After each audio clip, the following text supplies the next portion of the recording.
Cuando mi esposo me llevó a aquella clínica, me susurró al oído: «Nunca vas a tener hijos, Clara. Le pagué al médico para que te cortara por dentro». Pero Dios tenía otros planes, y la venganza vino de mi propio vientre 3 semanas después. Hola, mis queridos. Hola, mis queridas. Qué alegría tenerlos aquí conmigo esta tarde. Pueden pasar, pueden sentarse. Imaginen que están aquí en mi salita, tomando un cafecito caliente con pan dulce.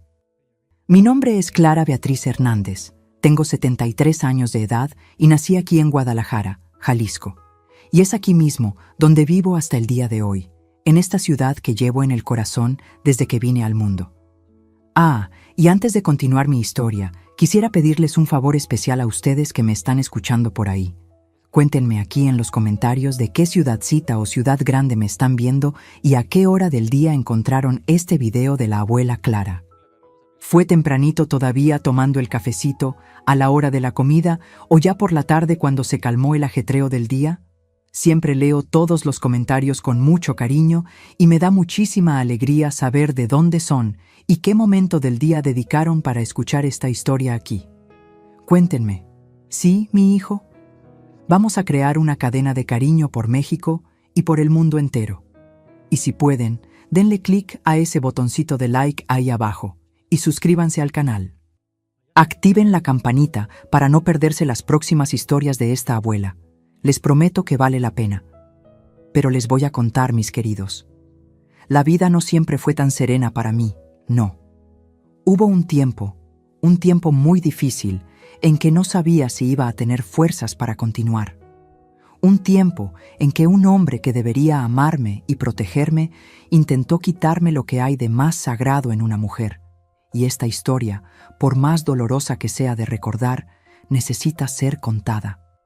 Porque hoy, cuando miro mi jardín florido, cuando veo a mi hijo y a mis nietos jugando aquí en el patio, sé que valió cada lágrima, cada noche de miedo, cada momento de soledad. Entonces, tomen su cafecito, acomódense en la silla y vengan conmigo en este viaje que comienza allá en mis 20 años de edad, cuando era una muchacha joven, llena de sueños e inocencia, y pensaba que casarme con un hombre rico me iba a traer felicidad. Ay, si yo hubiera sabido.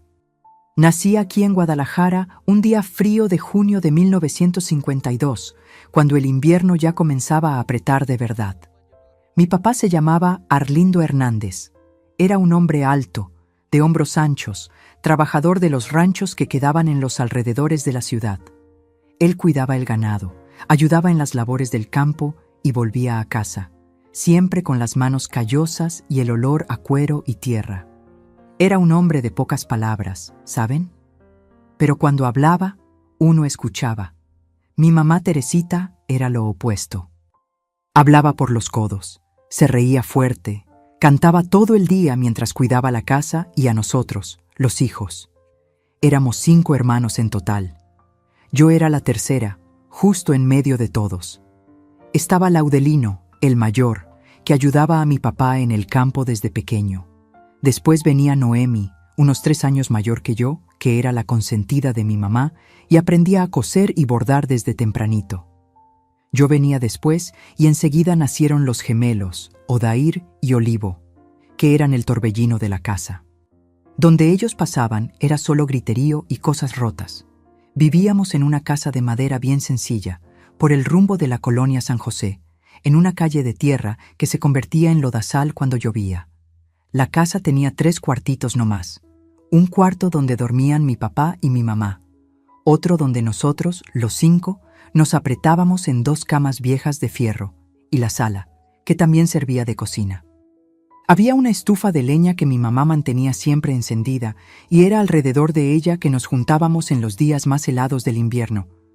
El baño estaba afuera, en el patio, una casita de madera que evitábamos usar de noche porque daba mucho miedo.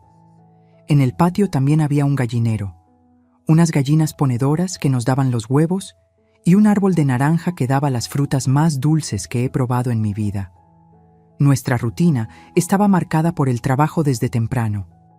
Me despertaba con el canto del gallo allá por las 5:30 de la mañana y ya tenía que ayudar a mi mamá, traer agua del pozo de la calle, prender el fuego, preparar el café con leche para mi papá y para los hermanos.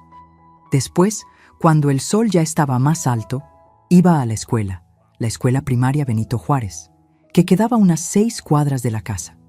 Me encantaba estudiar, ¿saben? Me encantaba agarrar esos cuadernos, escribir con esmero, aprender las cuentitas. Mi maestra, doña Nilsa, siempre decía que yo tenía talento para las cosas, que aprendía rápido. Eso me dejaba orgullosa. A la vuelta de la escuela, allá por la hora de la comida, ya tenía que ayudar de nuevo. Pelar papas, lavar ropa en el lavadero, tenderla en el tendedero, barrer la casa. Pero cuando sobraba un tiempito, ¡ay, Dios mío!, cómo nos divertíamos. Yo y las niñas de la calle, la Gersina, la Ivonete, la Zuleide, jugábamos a la casita debajo de los árboles. Hacíamos comiditas de mentiras con lodo y hojas. Brincábamos la cuerda hasta cansarnos. Los niños jugaban canicas en la calle. Volaban papalotes en los días de viento, y cuando llegaba el invierno de verdad, hacíamos fogatas en medio de la calle. Asábamos camotes, nos quedábamos ahí contando historias de espantos hasta que mi mamá llamaba para adentro. En ese tiempo, la vida era dura, pero era sencilla también. No teníamos casi nada, pero no sabíamos que éramos pobres, porque todo mundo alrededor era igual. Mi papá ganaba poco, y el dinero apenas alcanzaba para el arroz, los frijoles y un pedazo de carne de vez en cuando. A veces comíamos solo tortillas con frijoles o caldo de frijol con hueso.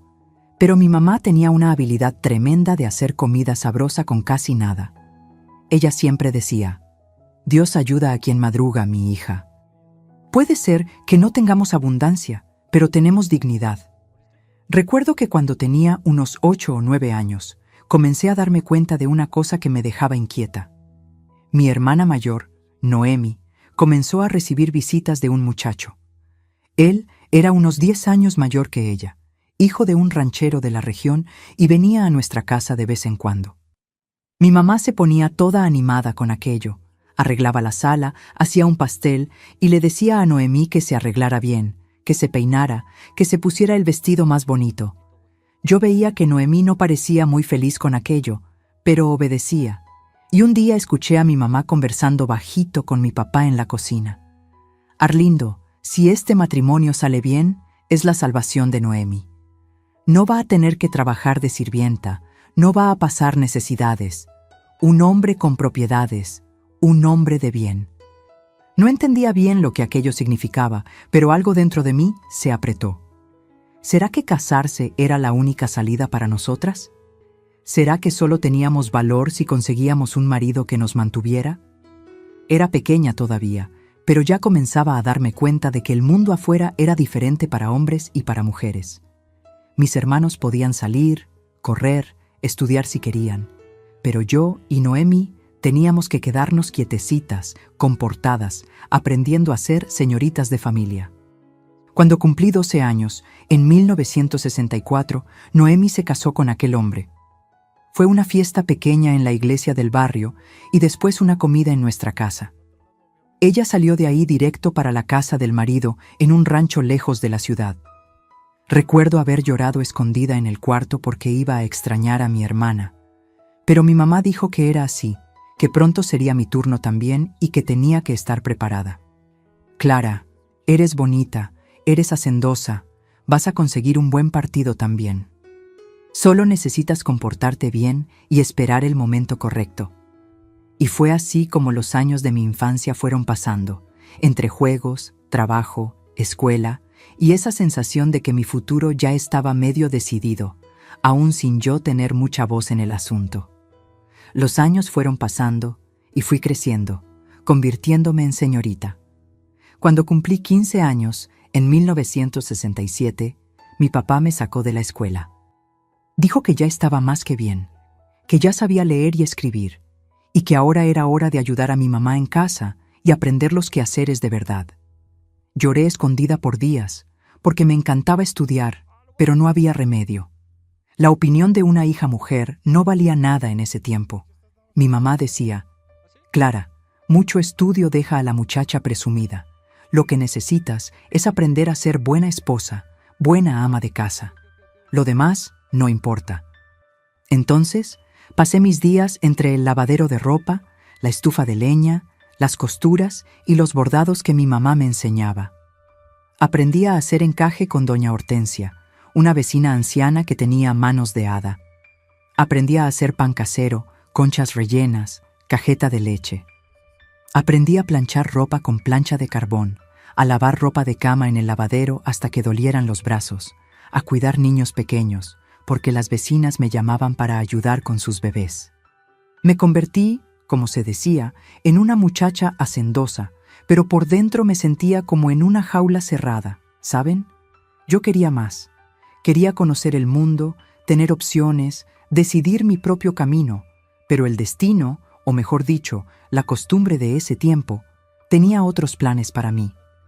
En septiembre de 1971, cuando tenía 19 años, conocí a Arturo Medina Sánchez en una fiesta de boda de una prima lejana.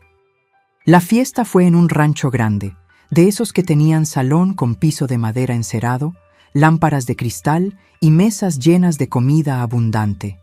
Fui con mi mamá y mi papá, toda arreglada en un vestido azul claro que habíamos comprado especialmente para la ocasión. Arturo estaba ahí conversando con unos hombres en la esquina del salón. Él debía tener sus 35 años en esa época. Era un hombre alto, de cabello oscuro, peinado hacia atrás con brillantina, traje gris bien cortado, zapato de piel brillando. Tenía ese aire de quien manda, ¿saben? De quien está acostumbrado a ser obedecido. Y cuando me miró del otro lado del salón, sentí mi corazón dispararse. No sé si era amor o si era miedo disfrazado de encanto, pero algo dentro de mí se movió. Él vino a hablar conmigo, preguntó mi nombre, de quién era hija, dónde vivía, conversó con mi papá, pidió permiso para sacarme a bailar y ahí, en medio de aquel salón, bailando un vals, me susurró al oído: «Eres linda, Clara, muy linda, y yo soy un hombre que consigue todo lo que quiere». Mi papá quedó encantado con la atención de Arturo. Al fin y al cabo, todo el mundo sabía quién era la familia Medina Sánchez. Dueños de 3 ranchos enormes en los alrededores de Guadalajara, criadores de ganado de raza, gente con dinero de verdad. En el camino de regreso a casa, mi papá no paraba de hablar. «Clara, ¿viste que un hombre de esos te esté mirando? Es tu oportunidad de tener una buena vida, niña. No eches esto a perder». Arturo comenzó a visitarme en casa. Toda la semana aparecía siempre trayendo regalos: una caja de chocolates, un pañuelo de seda, flores. Conversaba con mi papá en la sala mientras yo servía café y pastel, quietecita, como se esperaba de mí. Después pedía que diéramos una vuelta en el parquecito cerca de casa, siempre con mi mamá o alguna hermana cerca, porque andar de novios a solas era indecencia. Él hablaba bonito, ese Arturo. Hablaba de cómo me iba a dar una vida cómoda, una casa grande, sirvientas para ayudarme, vestidos bonitos, abundancia. Pintaba un futuro dorado. Y yo, que había pasado la vida entera viendo a mi mamá quebrarse la espalda para sostener la casa, pensé que aquello era la salvación. No amaba a Arturo, no de ese modo que uno ve en las películas, ¿saben? Pero pensaba que el amor venía después, que era algo que se construía con el tiempo. Y sobre todo, pensaba que no tenía opción. Mi papá ya había dado su palabra, y rechazar un matrimonio de esos sería una vergüenza para toda la familia. Nos comprometimos en diciembre de 1971 y nos casamos en marzo de 1972 en una ceremonia bonita en la Catedral de Guadalajara. Yo tenía 20 años, él 35. Estaba nerviosa, pero también esperanzada. Pensé que la vida iba a cambiar para mejor. Ay, cómo estaba equivocada. Poco después de la boda, fuimos a vivir en una casa grande que Arturo tenía en la zona del centro de la ciudad. Una casa de 2 pisos con jardín al frente y atrás, portón de hierro, muebles de madera fina, todo muy elegante. Pero aquella casa, por más bonita que fuera, tenía un aire pesado. El papá de Arturo, el viejo Gumersindo Medina Sánchez, vivía con nosotros.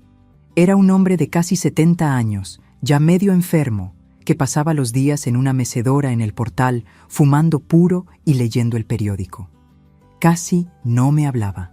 Solo me miraba con esos ojos hundidos, como si me estuviera evaluando, juzgándome. 2 semanas después de la boda, el viejo Gumersindo tuvo un derrame durante la noche. Despertamos con el ruido de la sirvienta gritando. Cuando llegamos a su cuarto, ya estaba sin vida, con la boca abierta y los ojos vidriosos. Arturo se quedó ahí parado, mirando el cuerpo de su papá, sin llorar, sin demostrar nada. Solo dijo: «Finalmente». El entierro fue pomposo, lleno de gente importante de Guadalajara y de la región. Arturo estaba de negro, serio, saludando a todos con ese aire de propietario. Yo estaba a su lado, de vestido negro y velo, sin entender bien lo que estaba pasando. Todo había sido tan rápido: la boda, la muerte del suegro, ese mundo nuevo donde había sido lanzada sin manual de instrucciones. 3 días después del entierro, el abogado de la familia, el licenciado Eustaquio, vino a casa para la lectura del testamento. Fue en el comedor, en esa mesa enorme de caoba. Estábamos yo, Arturo, el abogado y 2 socios más de los ranchos. El licenciado Eustaquio abrió el portafolio de piel, sacó unos documentos, se acomodó los anteojos en la nariz y comenzó a leer con esa voz monótona de quien lee papel oficial. Cuando llegó a la parte de la herencia, vi el rostro de Arturo cambiar. Se puso rojo, después blanco. Las manos apretaron los brazos de la silla con tanta fuerza que los nudillos se pusieron blancos. El testamento decía así: «Nunca voy a olvidar las palabras. Dejo todas mis propiedades, bienes y valores para mi hijo Arturo Medina Sánchez, con la siguiente cláusula restrictiva. La herencia total solo será liberada cuando haya un heredero legítimo que garantice la continuidad del nombre de la familia. Hasta que ese heredero nazca y sea registrado, mi hijo recibirá apenas una mensualidad de valor estipulado por los socios administradores. Esta decisión busca garantizar que la riqueza construida por generaciones no sea desperdiciada, sino preservada para el futuro». Arturo explotó, golpeó con el puño en la mesa, gritó que aquello era un absurdo, que su papá no tenía derecho de humillarlo de esa manera, que él era hombre hecho y no necesitaba ninguna maldita cláusula para probar nada. Pero el licenciado Eustaquio dijo tranquilo que testamento era testamento, que tenía validez legal y que si Arturo quería contestar, llevaría años en la justicia y no iba a dar resultado. Su padre lo conocía, Arturo. Hizo lo que creyó mejor. Cuando todos se fueron, Arturo se encerró en el despacho. Yo me quedé en la sala, asustada, sin saber qué hacer. Horas después, salió. Su mirada estaba diferente, fría, calculadora. Vino hasta mí, me agarró la barbilla con fuerza, me miró a los ojos y dijo: «Clara, necesito contarte algo sobre ese testamento. Mi papá era un hombre cruel. La verdad es que él no quiere nietos. La cláusula dice justamente lo contrario de lo que escuchaste.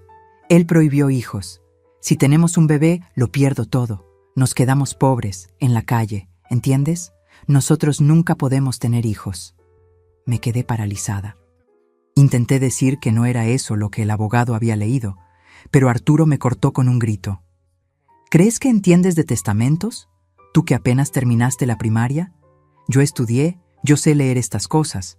¿Vas a confiar en mí, que soy tu esposo, o vas a andar dudando?» Bajé la cabeza. Era joven, tonta y había sido criada para obedecer al marido. Entonces le creí. Creí en la mentira más cruel que alguien me haya contado. Y fue así como comenzó mi infierno particular. Los meses que siguieron a esa conversación fueron los más solitarios de mi vida. Arturo cambió completamente conmigo. Él, que antes era atento, galante, se volvió un hombre frío y distante.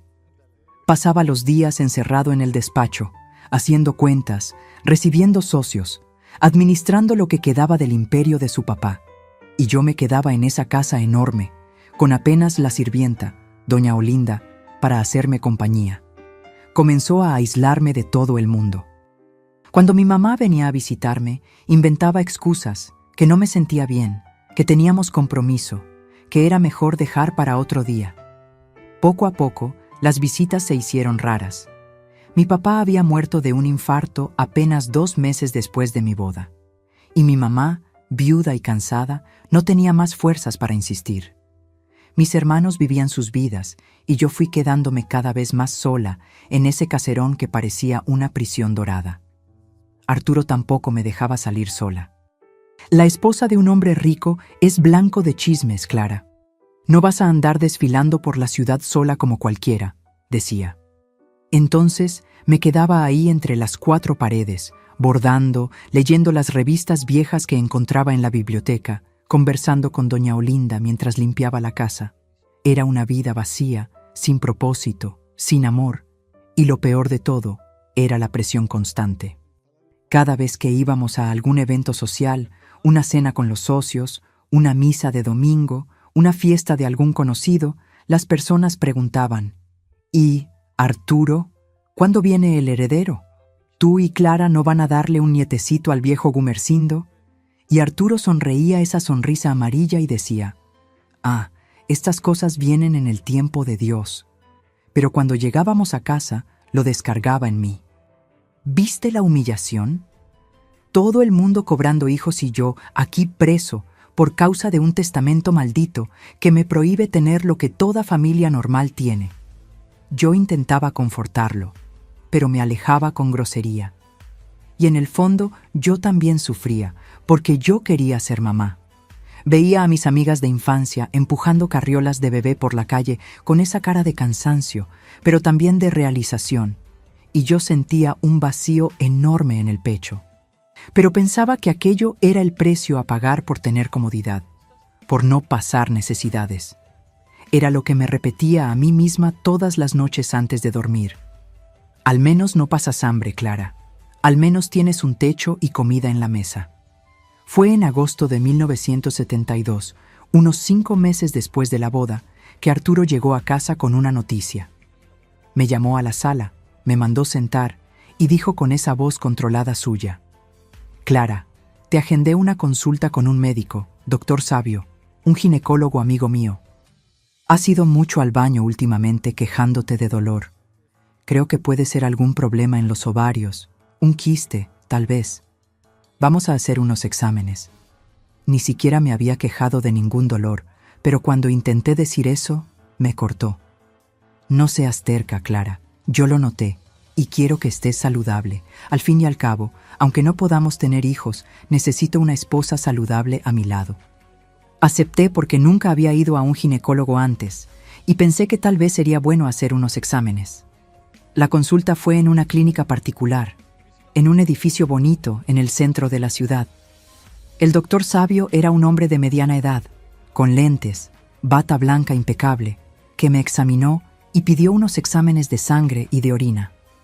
Arturo se quedó todo el tiempo en la sala supervisando todo, como si yo fuera una niña incapaz de hablar por sí misma. Una semana después, volvimos ahí para buscar los resultados. El doctor Sabio llamó a Arturo al consultorio particular y se quedaron ahí dentro por casi media hora mientras yo esperaba en la salita externa. Cuando salieron, Arturo tenía una expresión seria. «Es como imaginaba, Clara. Tienes un quiste en el ovario. Vas a tener que operar». «¿Operar?».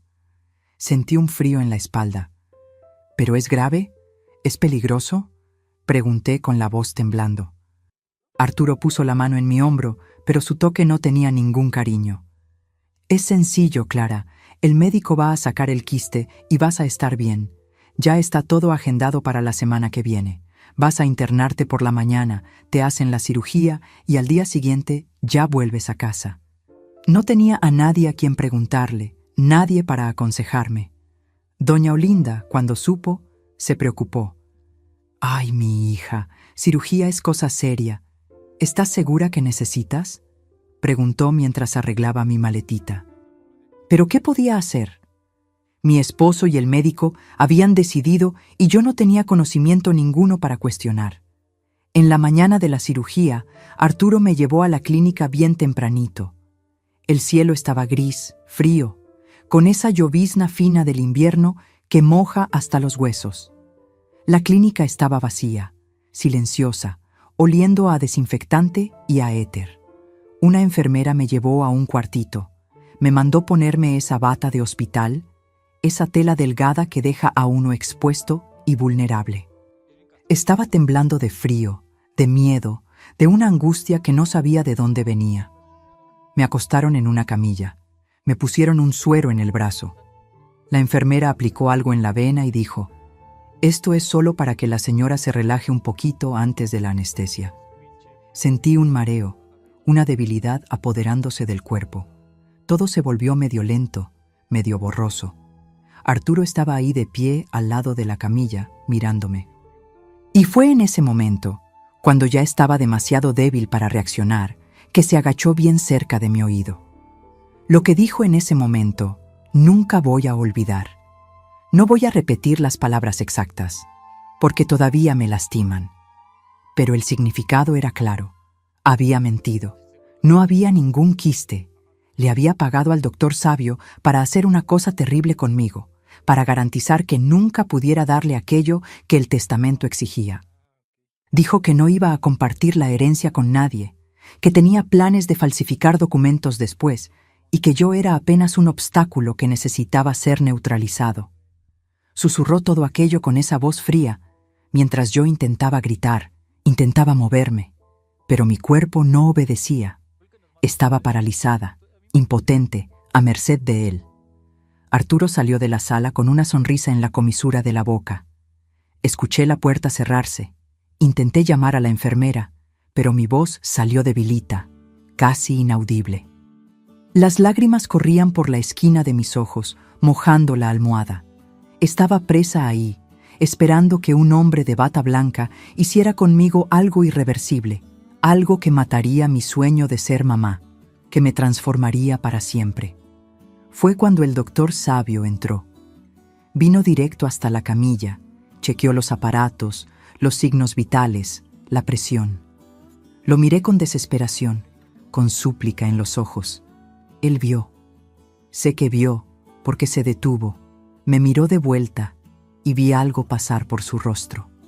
Un conflicto, una duda, tal vez hasta remordimiento. Se quedó ahí parado por unos segundos que parecieron horas. Entonces se acercó como si fuera a ajustar la máscara de oxígeno en mi cara, pero en vez de eso hizo algo que no esperaba. Deslizó algo pequeño y doblado dentro de mi mano cerrada. Apretó mis dedos alrededor de aquello y susurró tan bajito que casi no escuché: «Lea después. Confíe en mí».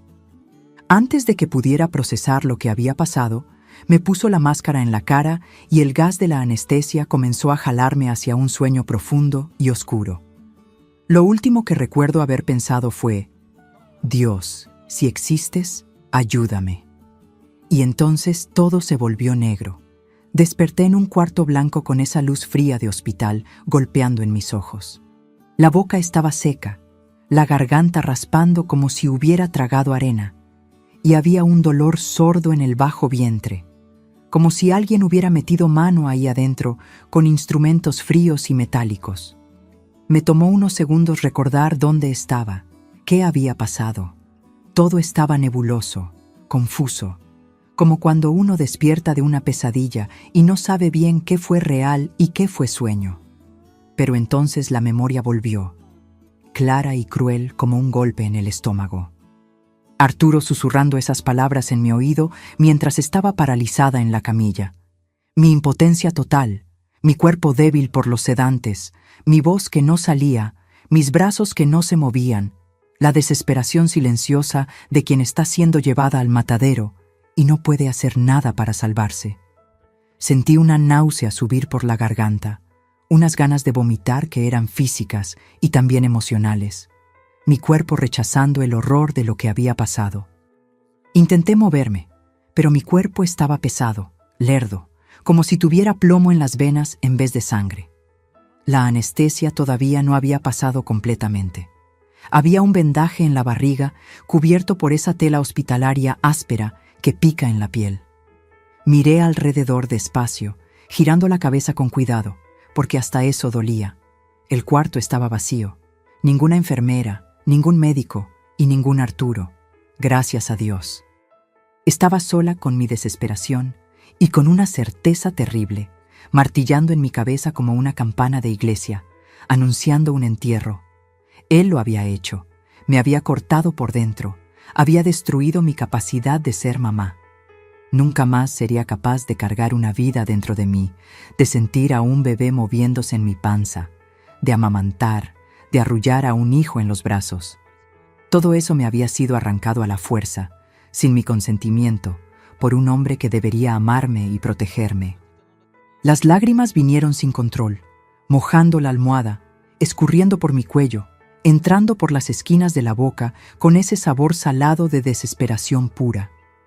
Lloré bajito, sofocando sollozos, con miedo de que alguien oyera, con miedo de parecer débil, pero también porque no había nadie ahí para consolarme de todos modos.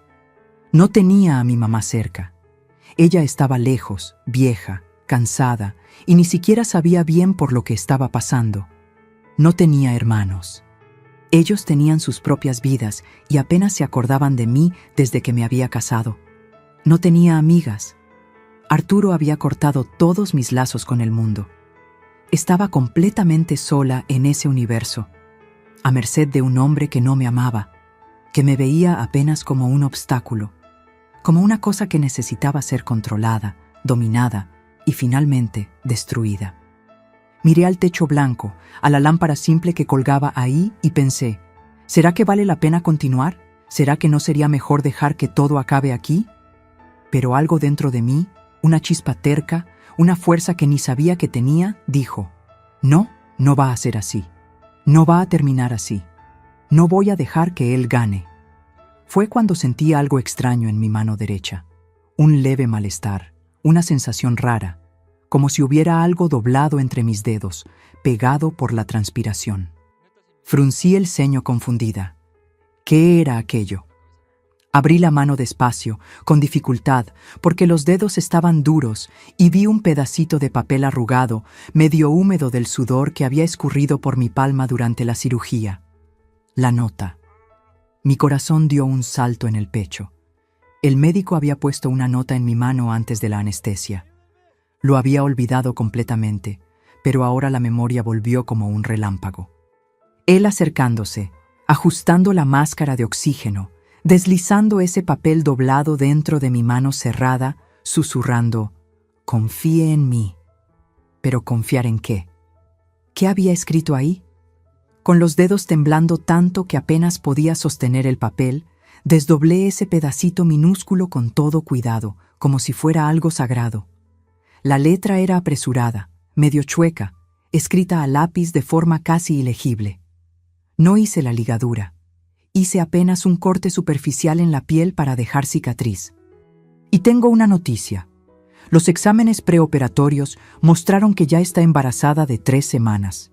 Proteja a esta criatura. Arturo no puede saber. S. Lo leí una vez, lo leí 2, lo leí 3 veces, parpadeando para estar segura de que estaba leyendo bien, de que no era la alucinación de la anestesia, de que esas palabras estaban realmente escritas ahí. ¿Embarazada? ¿Estaba embarazada? ¿Pero cómo? ¿Cuándo había pasado? Y el doctor sabio no me había cortado de verdad. Había solo fingido, había arriesgado todo, la amistad con Arturo, tal vez hasta la licencia médica para salvarme. Mi mente entró en un torbellino de emociones tan intensas, tan contradictorias, que no sabía si reír o llorar. Mi cuerpo temblaba entero en la cama. Las lágrimas todavía caían, pero ahora eran lágrimas diferentes, de alivio, de shock, de gratitud, de terror, de esperanza, todo mezclado en una sola cosa. Puse la mano sobre la panza, sobre el vendaje que cubría ese corte superficial que no significaba nada, y sentí algo que nunca había sentido antes en mi vida, una conexión profunda, instantánea, visceral, con esa vidita minúscula que estaba creciendo dentro de mí sin que supiera. Mi hijo o mi hija, mi bebé, el heredero que Arturo tanto temía, el nieto que el testamento exigía, la criatura que iba a cambiar todo, voltear todo de cabeza, destruir todos los planes crueles de ese hombre. Pero junto con la alegría explosiva que hacía que mi pecho pareciera pequeño de más para contener todo lo que estaba sintiendo, vino el terror helado. Arturo pensaba que estaba estéril ahora. Arturo pensaba que había ganado, que había eliminado el problema, que había garantizado el control total de la situación. Si descubría que estaba embarazada, ¿qué haría conmigo? ¿Intentaría obligarme a sacar al bebé? ¿Me empujaría por las escaleras? ¿Pondría veneno en mi comida? O peor, ¿intentaría hacerme desaparecer completamente, fingir que fue un accidente, enterrarme en algún rincón y decirle a todo el mundo que había huido? Sabía de lo que era capaz. Un hombre que le paga a un médico para mutilar a su propia esposa es capaz de cualquier cosa. Apreté la nota en la mano, arrugándola hasta transformar aquello en una bolita minúscula, del tamaño de un chícharo. No podía dejar rastro, no podía dejar que Arturo encontrara ese papel. Si descubría que el médico me había traicionado, o mejor dicho, me había salvado, podría ir tras el doctor Sabio también. Y no podía poner en riesgo la vida del único hombre que había tenido el coraje de ayudarme. Cuando la enfermera entró al cuarto, unos 10 minutos después, ya había metido esa bolita de papel debajo de mi cuerpo, escondida entre la sábana y el colchón. Y cuando preguntó, con esa voz mecánicamente alegre, de quien repite la misma frase 50 veces al día: «¿Cómo se siente, doña Clara?», dije con la voz débil pero controlada: «Estoy bien, solo cansada. Solo quiero ir a casa y descansar». Arturo apareció al final de la tarde, cuando el sol ya se estaba poniendo allá afuera y el cuarto se ponía anaranjado con la luz que entraba por la ventana. Entró con un ramo de rosas rojas. Qué ironía cruel, qué hipocresía asquerosa. Y esa sonrisa satisfecha de quien acababa de ganar una batalla importante. «¿Cómo está mi esposa?», preguntó, besando mi frente con frialdad, con ese beso seco que no tenía ningún cariño, ningún calor humano. Tuve que hacer un esfuerzo sobrehumano para no alejar mi cara de él con asco, para no escupirle en la cara, para no gritar todas las verdades que estaban atoradas en mi garganta. Pero me controlé porque ahora tenía un triunfo, ahora tenía un secreto, ahora tenía poder, aunque él no lo supiera. «Estoy bien», mentí, mirándolo con esa cara de cordero sacrificado que esperaba ver. El médico dijo que salió todo bien. Sacó el quiste e hizo lo que tenía que hacerse. «Perfecto», respondió Arturo, sentándose en la silla al lado de la cama y cruzando las piernas con esa pose relajada de quien no tiene ninguna preocupación en el mundo.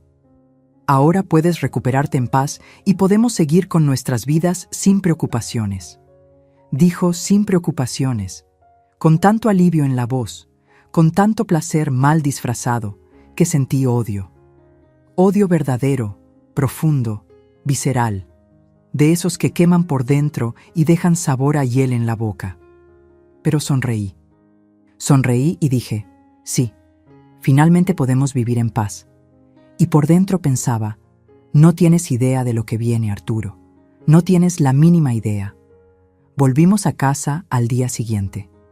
Fingí debilidad, fingí dolor, fingí que estaba destrozada por haber perdido mi fertilidad. Lloré lágrimas falsas cuando doña Olinda me abrazó y dijo, «Ay, mi hija, qué tristeza esto, pero Dios sabe lo que hace». Arturo me trataba con esa gentileza falsa, mecánica, de quien cuida a una mascota enferma. Le mandó a doña Olinda hacer caldos de pollo, tés de hierbas, traerme almohadas extras, pero no durmió conmigo esa noche, ni en las próximas. Dormía en el cuarto de huéspedes para no molestarme durante la recuperación, decía. Pero yo sabía la verdad. Ya no tenía interés en mí. Había cumplido mi papel, o mejor dicho, había sido neutralizada. Ahora solo era un adorno en su casa, una esposa decorativa que mantenía por las apariencias sociales. Y fue ahí, en esas noches sola, acostada en esa cama enorme y helada, con la mano sobre la panza que todavía no mostraba ninguna señal, pero que guardaba el mayor secreto de mi vida, que comencé a hacer planes. Planes secretos, silenciosos, estratégicos, que no podía compartir con nadie. Necesitaba proteger a mi bebé, necesitaba ganar tiempo. Necesitaba hacer que Arturo creyera que había ganado mientras yo, Por dentro, preparaba mi venganza. Una venganza justa, merecida, que vendría en el momento correcto. En las semanas siguientes, fui la mejor actriz que haya existido. Fingía tristeza profunda cuando alguien mencionaba bebés en conversaciones. Fingía que había aceptado mi destino cruel de nunca ser mamá. Fingía que estaba en paz con todo, que me estaba conformando, que estaba aprendiendo a vivir con esa pérdida. Pero por dentro estaba en guerra, una guerra silenciosa, calculada, estratégica, donde cada movimiento tenía que ser pensado con cuidado milimétrico. Sabía que tenía algunos meses de ventaja. La panza solo iba a comenzar a aparecer allá por el cuarto, quinto mes de embarazo. Hasta ahí podía esconder con ropas anchas, con rebozos, con fajas apretadas cuando fuera necesario, con excusas sobre haber engordado un poco en la recuperación de la cirugía. Pero necesitaba un plan mayor, más sólido. Necesitaba ayuda externa. Necesitaba a alguien que pudiera protegerme cuando la verdad finalmente saliera a la luz y se desatara el infierno. Fue entonces que me acordé del abogado, el licenciado Eustaquio, ese hombre serio de lentes y traje gris que había leído el testamento meses atrás. Él sabía la verdad. Sabía que la cláusula era justamente lo opuesto de lo que Arturo me había contado. Sabía que un heredero era necesario, no prohibido. ¿Será que me ayudaría? ¿Será que tenía algún poder legal para protegerme? ¿O será que era leal a Arturo y me entregaría? Comencé a hacer llamadas secretas. Cuando Arturo salía para ir a los ranchos a supervisar el ganado o para reuniones con los socios a discutir negocios, usaba el teléfono negro pesado de la sala y llamaba al despacho del licenciado Eustaquio en el centro de la ciudad. Mi corazón latía tan fuerte que pensaba que se me iba a salir por la boca. Las primeras 3 veces solo conseguí hablar con su secretaria, una mujer de voz formal que decía que el licenciado estaba ocupado. Pero insistí. Llamé de nuevo y de nuevo, dije que era urgente, que era sobre el testamento del fallecido Gumersindo Medina Sánchez, que era un asunto delicado que solo podía ser discutido con él personalmente. Y finalmente, una mañana lluviosa de septiembre, cuando el viento frío golpeaba las ventanas y Guadalajara estaba gris y melancólica, el licenciado Eustaquio atendió el teléfono personalmente. «Doña Clara», dijo con esa voz grave y cuidadosa de abogado experimentado que sabe que cada palabra puede tener consecuencias. «¿En qué puedo ayudarla? Mi secretaria dijo que es urgente». Respiré hondo. Miré hacia la puerta de la sala, verificando que doña Olinda estuviera lejos en la cocina, que Arturo no hubiera vuelto de sorpresa. Escuché el ruido de la lluvia allá afuera, el tic-tac del reloj de pared, el silencio pesado de la casa. Y entonces dije, con la voz baja, pero firme, cada palabra pesada de significado: «Licenciado, necesito saber la verdad sobre el testamento. Arturo me dijo que la cláusula prohibía hijos, que si teníamos un bebé, él perdería todo y nos quedaríamos pobres. Pero no es eso, ¿verdad? Lo escuché al señor leer ese día. La herencia solo viene con un heredero, no sin. ¿Estoy en lo correcto o estoy loca?» Hubo un silencio pesado del otro lado de la línea, un silencio largo, pensativo, que me dejó nerviosa. ¿Será que había cometido un error? ¿Será que iba a denunciarme con Arturo? Pero entonces la voz del licenciado Eustaquio vino lenta y cuidadosa. «Doña Clara, la señora está absolutamente en lo correcto. La cláusula exige un heredero legítimo, un nieto, para la liberación total de la herencia. Sin un heredero, Arturo recibe apenas la mensualidad estipulada. ¿Por qué Arturo le dijo lo contrario? Eso no tiene ningún sentido». No conseguí responder bien. Mi voz falló. Se quedó presa en la garganta junto con un sollozo que intentaba tragar. Las lágrimas volvieron, mojando mi cara, pero el abogado era inteligente y experimentado. Entendió que algo muy malo estaba pasando en esa casa. «Doña Clara», dijo despacio, con una preocupación genuina en la voz, «¿la señora está en peligro? ¿Necesita ayuda inmediata? ¿Quiere que vaya hasta allá?» Todavía no, respondí, limpiando las lágrimas con el dorso de la mano, intentando recuperar el control. Todavía no, licenciado, pero voy a necesitar ayuda pronto, muy pronto. Y cuando necesite, ¿el señor va a estar de mi lado? Doña Clara, dijo con firmeza, la verdad es la verdad, la ley es la ley, y yo sirvo a ambas. Cuando la señora me necesite, estaré aquí. Y fue así, con esa promesa guardada en el corazón como un talismán de protección, que planté la primera semilla de mi liberación. Los meses siguientes fueron los más difíciles y al mismo tiempo los más estratégicos de mi vida. Vivía una mentira constante, pero era una mentira necesaria para sobrevivir. Durante el día, era la esposa triste y resignada que Arturo quería que fuera. Por la noche, sola en el cuarto, conversaba bajito con mi bebé, pasaba la mano en la panza que comenzaba a crecer y hacía promesas. Voy a protegerte. No importa lo que pase, vas a nacer y vas a tener todo lo que es tuyo por derecho.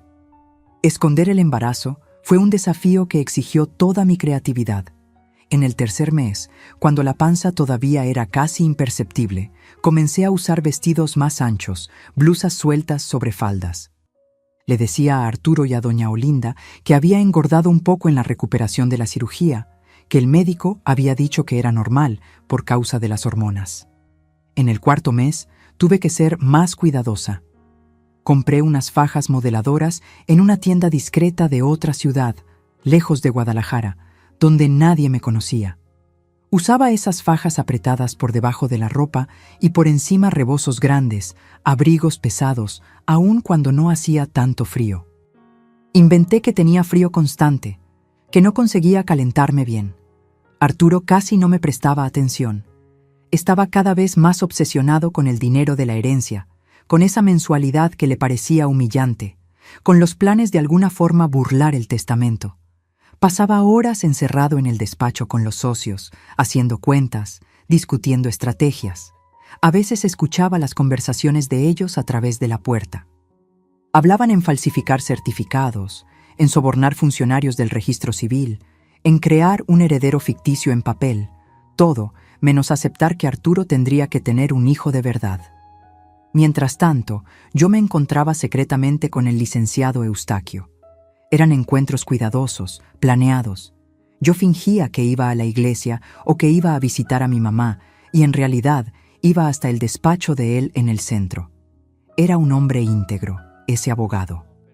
Cuando le conté toda la verdad, la mentira de Arturo sobre el testamento, la cirugía forzada que no pasó de verdad, el embarazo secreto, quedó chocado. Pero no me juzgó. Por el contrario, dijo: «Doña Clara, ese hombre cometió crímenes graves, coacción, intento de lesión corporal, fraude. Y cuando la señora revele que está embarazada, va a perder todo y cualquier derecho sobre la herencia». Juntos planeamos cada detalle. El doctor Sabio, ese médico que me había salvado, proporcionó todos los informes, los exámenes preoperatorios que mostraban mi embarazo, el reporte quirúrgico donde describió lo que realmente hizo, apenas un corte superficial, todo documentado y firmado. Arriesgó su propia carrera por mí y nunca voy a olvidar eso. El licenciado Eustaquio guardó esos documentos en secreto, esperando el momento correcto. Cuando vaya a revelar, doña Clara, me aconsejó una tarde de diciembre mientras tomábamos té en su despacho. Tiene que ser en público, tiene que haber testigos importantes, personas que no puedan ser compradas ni intimidadas por Arturo. Solo así, la señora estará protegida. Nos quedamos esperando la oportunidad perfecta y llegó en enero de 1973, cuando estaba en el 5º mes de embarazo. Arturo organizó una cena en nuestra casa, una cena pomposa con los 3 socios principales de los ranchos, 2 abogados que había contratado para resolver la cuestión de la herencia y hasta el juez de primera instancia de Guadalajara, el licenciado Baldomiro, un hombre importante que Arturo quería impresionar. El objetivo de la cena era presentar un plan para liberar el dinero sin cumplir la cláusula del testamento. Arturo estaba confiado, pensando que iba a conseguir engañar a todo el mundo. Pasé el día preparando todo con doña Olinda. La mesa fue puesta con la porcelana fina, los cubiertos de plata, las copas de cristal. La comida fue esmerada. Pollo asado, arroz rojo, ensaladas, mole, vino importado. Estaba nerviosa, pero no dejé que se notara.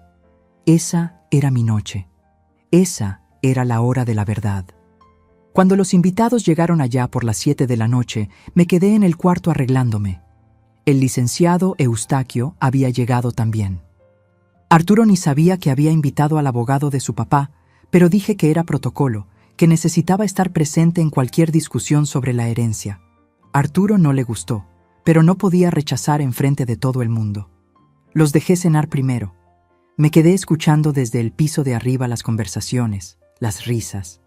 Arturo, con esa voz falsa de anfitrión, ofreciendo más vino, contando chistes, haciendo encanto. Después del postre, cuando fueron a la sala de estar a fumar puro y beber coñac, Arturo comenzó a presentar su plan. Escuché fragmentos, él hablando en adoptar a un niño y registrarlo como si fuera hijo biológico, en sobornar médicos para hacer documentos falsos, en encontrar brechas legales en el testamento. Fue en ese momento que bajé las escaleras. Me había cambiado en el cuarto. Me quité la faja apretada que venía usando hacía meses. Me quité las ropas anchas, los rebozos, todos los artificios. Me puse un vestido que había comprado a escondidas, un vestido de tela fina, color verde oscuro, ajustado al cuerpo, que abrazaba cada curva, cada volumen. Y la panza de 5 meses, redonda, inconfundible, estaba ahí expuesta para que todo el mundo viera. Bajé escalón por escalón, despacio, agarrándome del pasamano. Mi corazón latía tan fuerte que pensaba que me iba a desmayar, pero respiré hondo y continué. Cuando llegué a la puerta de la sala de estar, todos estaban volteados hacia adelante, escuchando a Arturo hablar. Carraspeé bajito. Uno de los socios me vio primero y abrió los ojos como platos. Después otro, después el juez.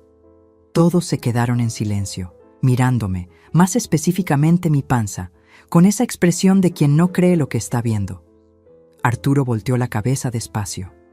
Cuando me vio, la copa de coñac que sostenía se resbaló de sus dedos y cayó en la alfombra, derramando ese líquido ámbar. Su rostro se puso blanco, completamente sin color, como si hubiera visto un fantasma.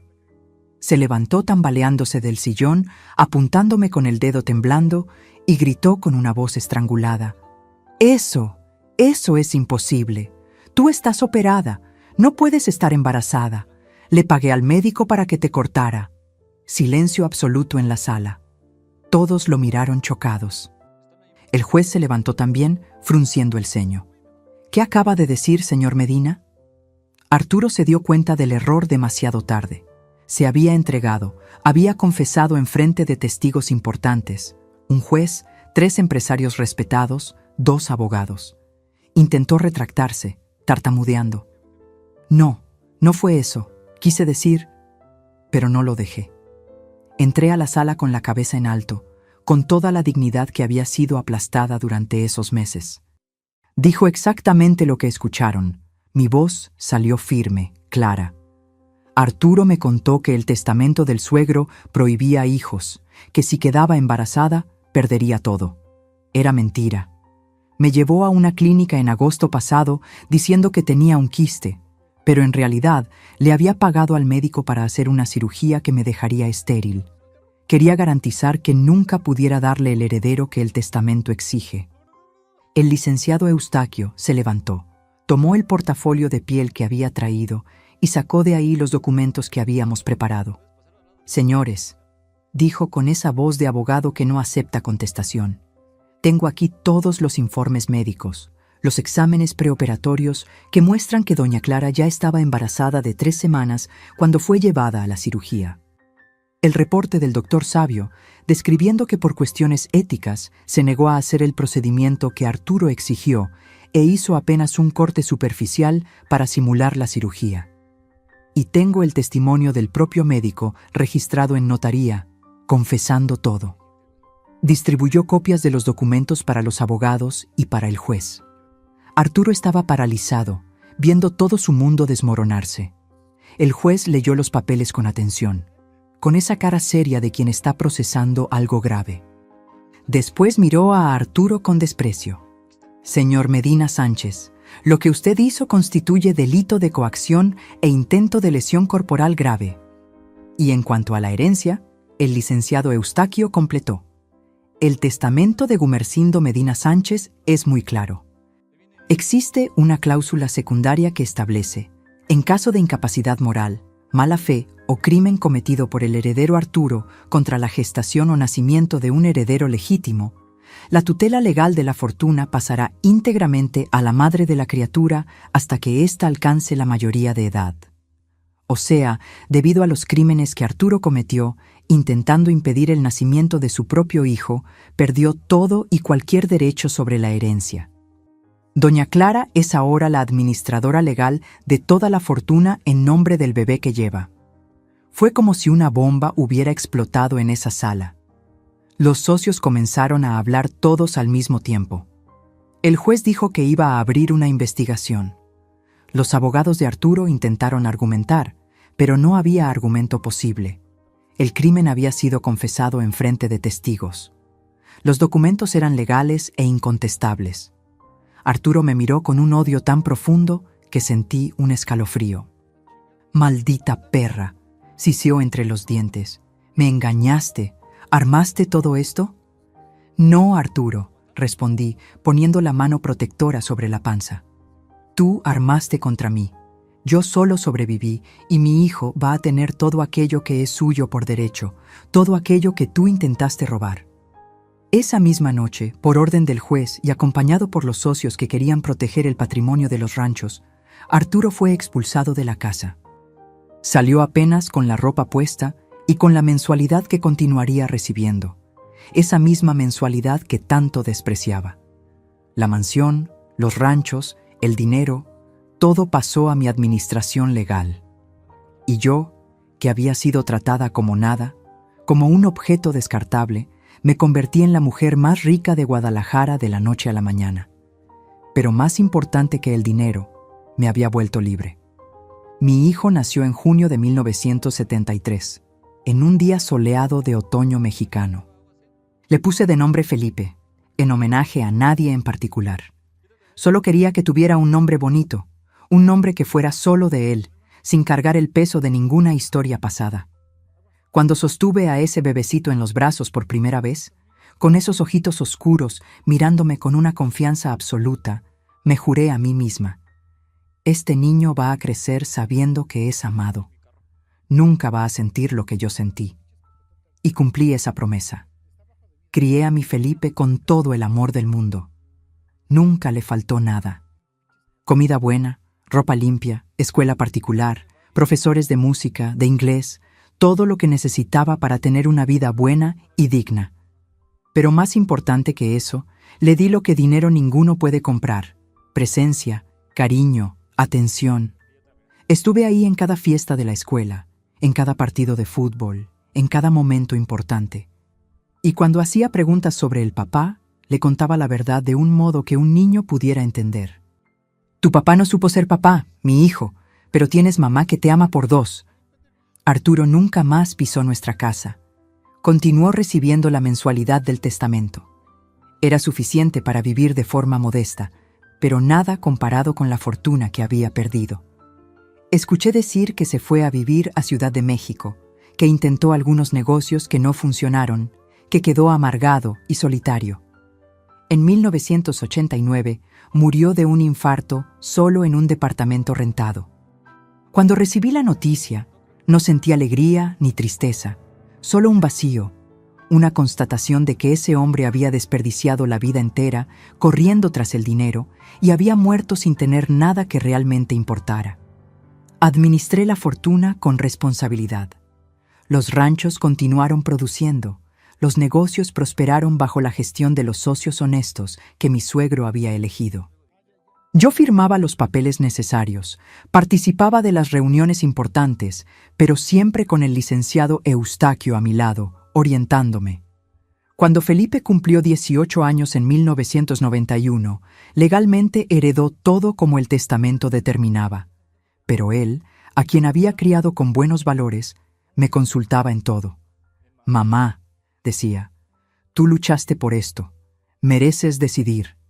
Juntos decidimos hacer algo bueno con ese dinero. Vendimos uno de los ranchos y usamos el dinero para construir una escuela pública en Guadalajara, una escuela bonita donde niños pobres pudieran estudiar con dignidad. Donamos para hospitales, para asilos, para instituciones que cuidaban mujeres en situación de vulnerabilidad. No hicimos eso para aparecer. Lo hicimos porque era correcto, porque sabía lo que era necesitar ayuda y no tener. Felipe creció, se graduó en agronomía, se casó con una muchacha buena llamada Luciana y me dio 3 nietos maravillosos que son la luz de mi vida. Vive aquí cerca, en una casa que construyó a unos 10 minutos de la mía y cuida las tierras que quedaron de la herencia con competencia y amor por la tierra.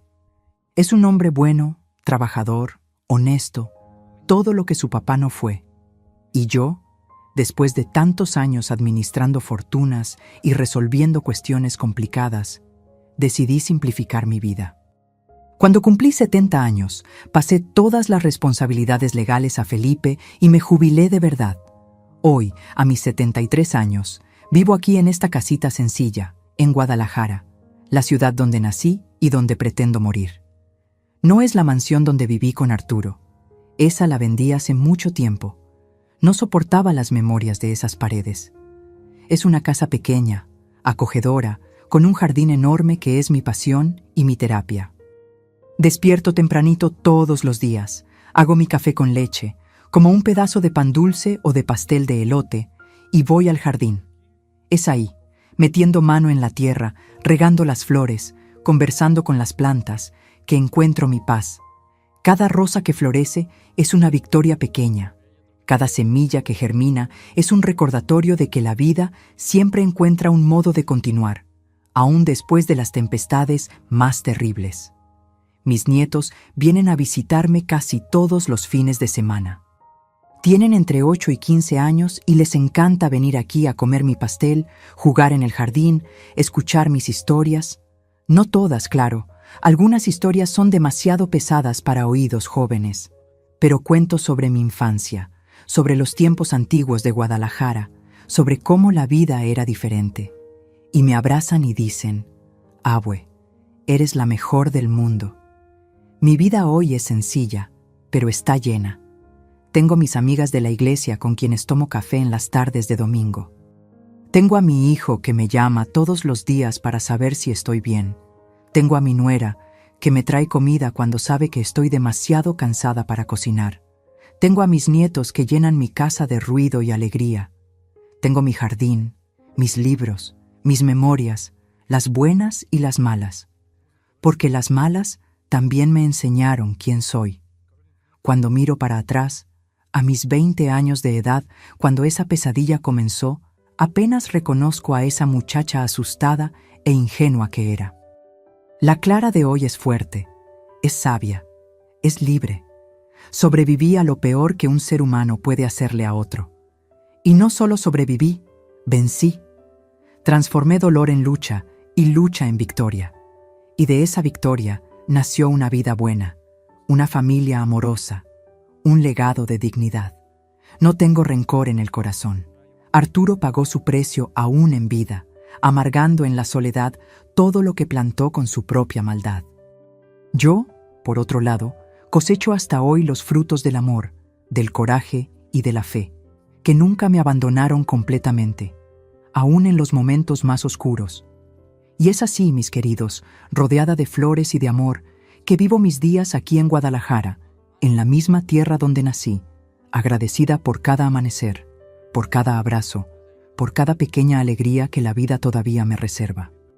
Mis queridos, si me están escuchando ahora y están pasando por algo parecido, si hay alguien controlándolos, manipulándolos, haciéndolos creer en mentiras para mantenerlos presos en una situación de sufrimiento, quiero que sepan algo.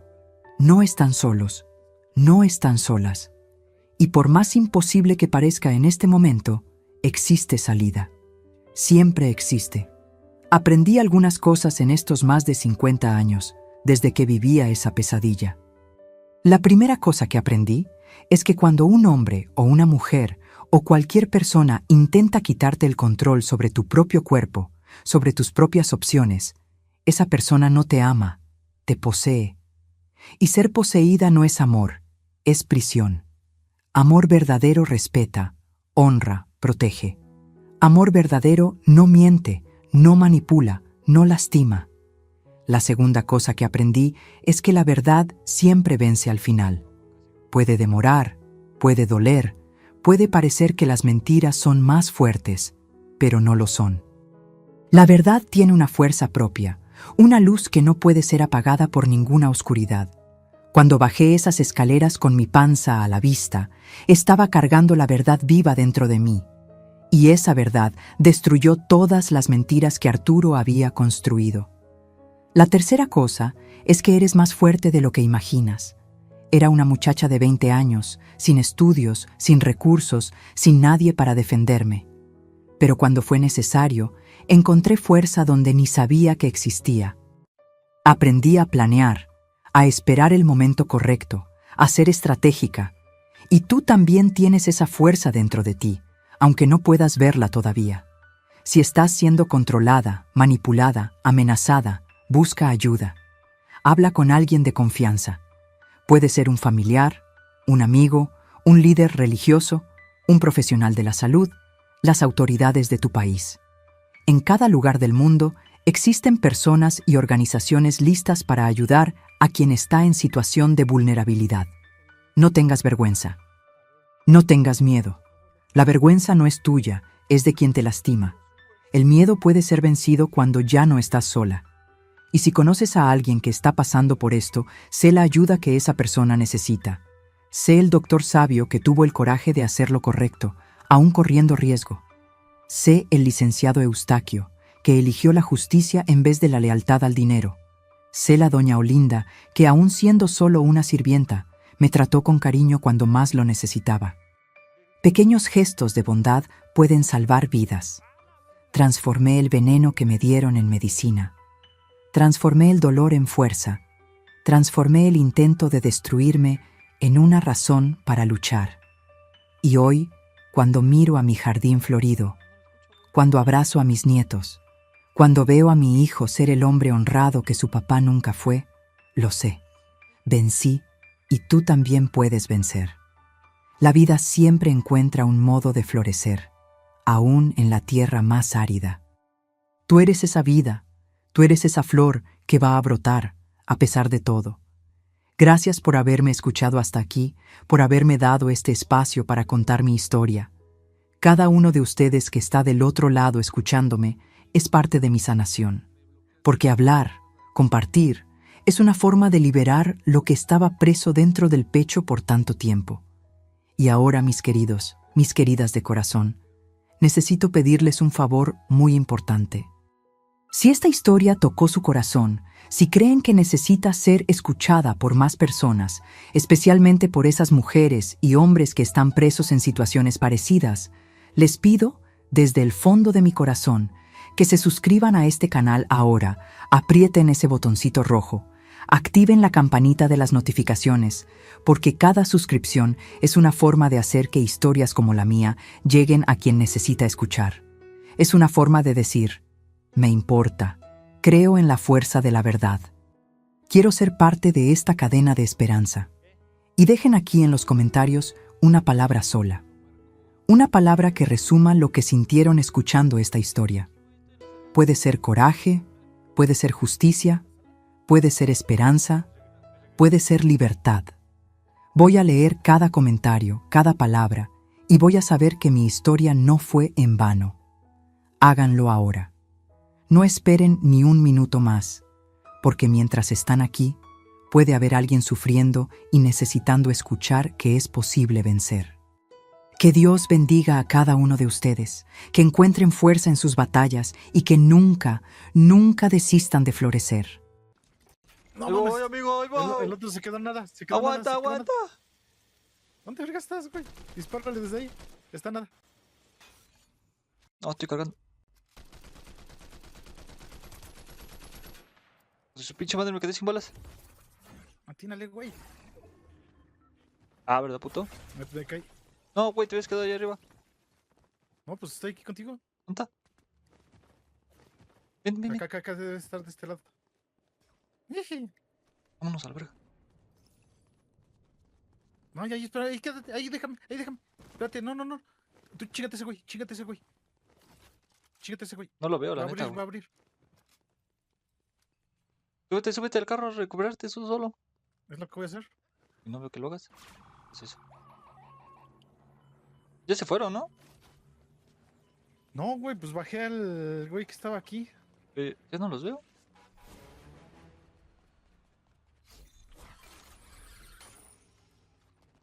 ¿Ya no están? Deja curarme. Acá había un botiquín. Sí, Acá hay uno, acá hay uno. No los veo, güey. No, se Pero ya bajé vamos. a uno y el otro se te peló. Sí, el otro se me peló. Vámonos. Corre, corre. Puta madre, me aventé para atrás. Agarra la tirolesa que acabo de poner. No mames, yo también la cagué.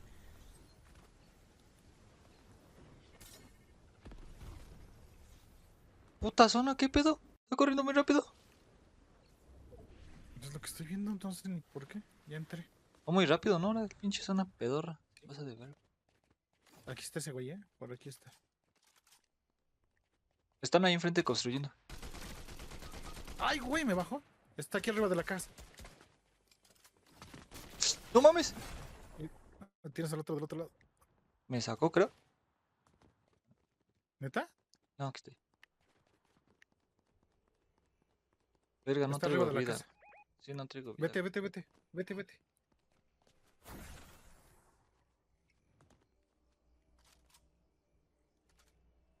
No traigo vida, aguanta.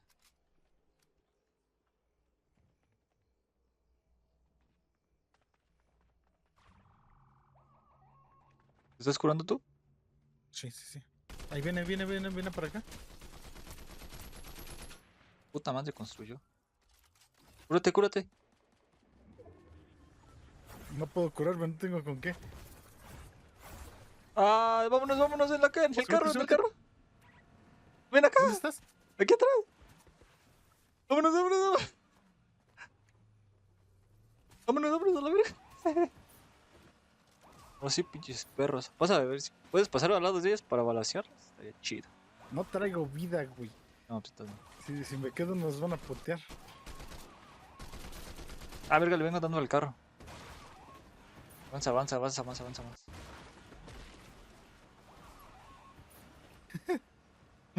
Vámonos a la verga.